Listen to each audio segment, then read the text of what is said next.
Did you know that Joan of Arc was only 13 when she received her visions to save France?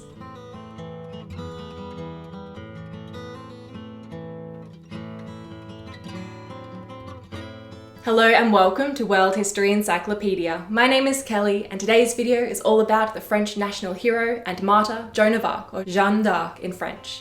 Don't forget the easiest way to support us is by giving this video a thumbs up, subscribing to our channel and hitting that bell icon for notifications so you don't miss out on any new uploads. World History Encyclopedia is a non-profit organisation who is now on Patreon. Patreon is a brilliant site that offers exclusive benefits to those who subscribe. Your support helps us create videos twice a week, so make sure to check it out via the pop-up in the top corner of the screen or via the Patreon link down below.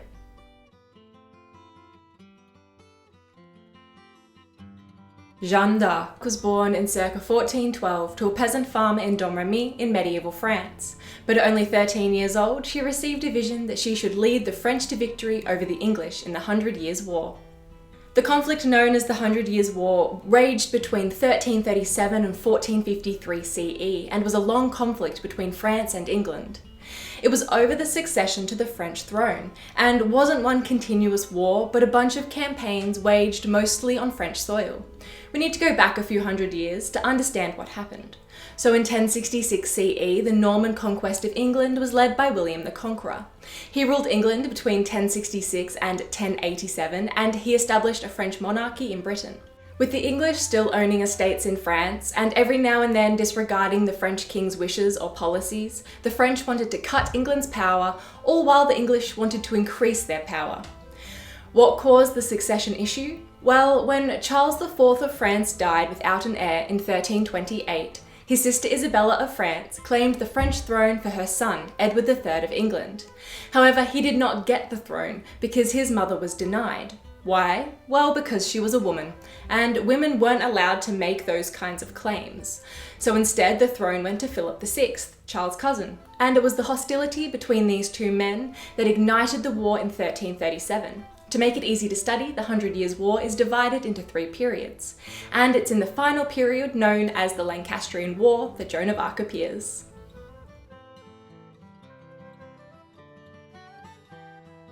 Joan was born in Domremy village to Isabelle Romy and Jacques d'Arc. She had 2 older brothers, a younger brother and a younger sister.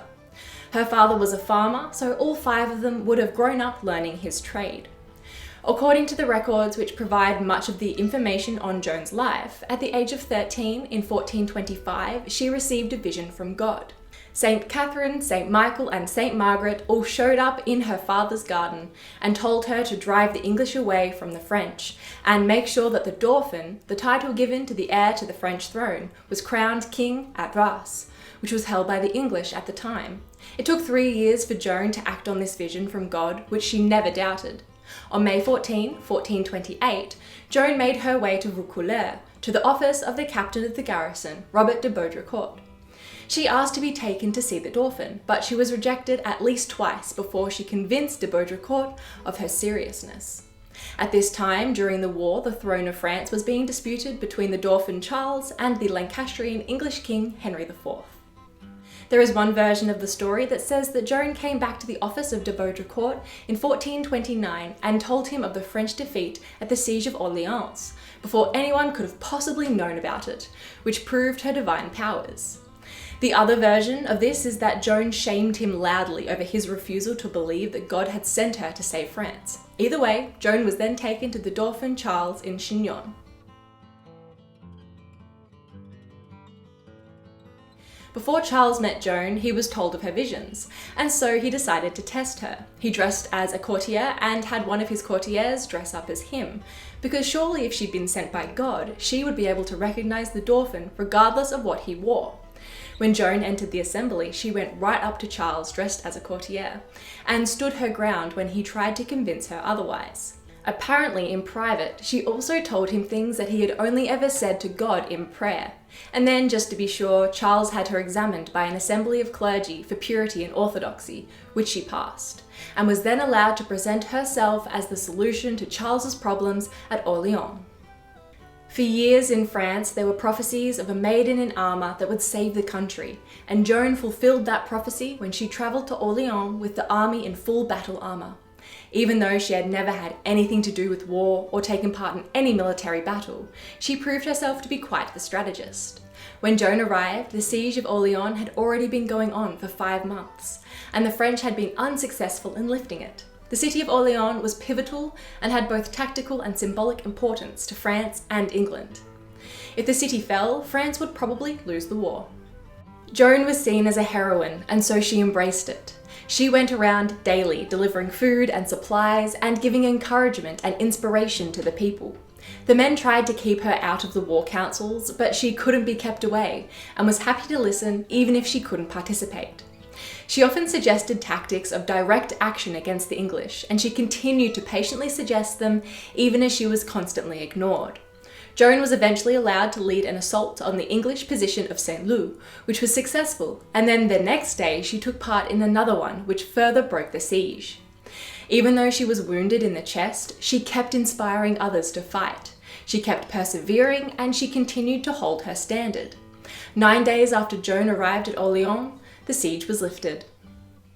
Scholars still debate to this day Joan's significance during the siege. In May of 1429, new tactics were used, and the defenders were open to new possibilities. These are both reasons why scholars suggest her presence in Orléans didn't have as much impact as the legend claims.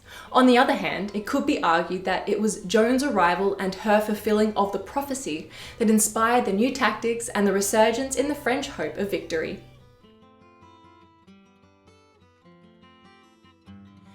After Orléans, Joan began working on the campaign which would get Charles crowned at Reims.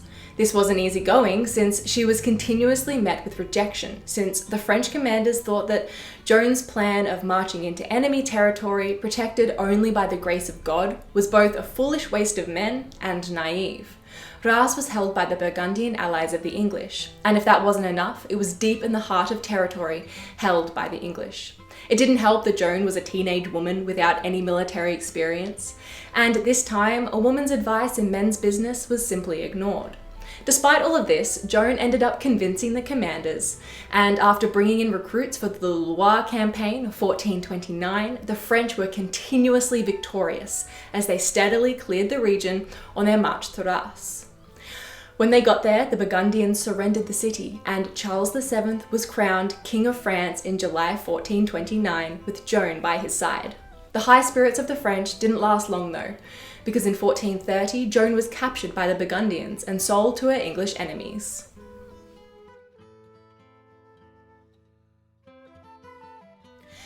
Joan was held in Rouen, which was a city controlled by the English, and that is where her trial for heresy took place. She should have been guarded by women at an ecclesiastical prison, but instead she was held in a secular prison and harassed and threatened by male guards. The clerics didn't want to take part in the trial at all, and only did so after they were threatened by English authorities. To the English, Joan had to be found guilty, or else the English had been wrong in the eyes of God for continuing the war. They were aware that she had been tested and found to be a good Christian and a virgin, so in order to convict her, they had to trick her into saying that she lied about her visions. Joan was held in the military prison, shackled and abused, but she still ably defended herself when questioned in her trial. She was threatened with death by fire, and then she recanted her claim that she was sent by God to save France. But her visions returned and denounced her because she tried to save her life at the expense of the truth. She then explained this to her captors, restating the truth of her visions, and was sentenced to death as a heretic and burnt at the stake on May 30, 1431. France ended up winning the 100 Years' War, though Charles VII was considered an apathetic monarch prior to Joan's appearance. And it was due not to him, but to her inspiration that the French were victorious. In 1456, Joan's conviction was made invalid, and she was proclaimed a martyr for the French cause and is now honoured as one of the patron saints of the country she fought to save. Do you believe Joan was really led by God? Let us know in the comments below. If you enjoyed this video, make sure to give it a thumbs up and subscribe to our channel so you don't miss out on our new videos every Tuesday and Friday. This video was brought to you by World History Encyclopedia. For more great articles and interactive content, head to our website via the link below. If you like my shirt, you can find this design and a bunch more at Flaro's Redbubble, which I will link for you down below. Thank you so much for watching, and we'll see you soon with another video.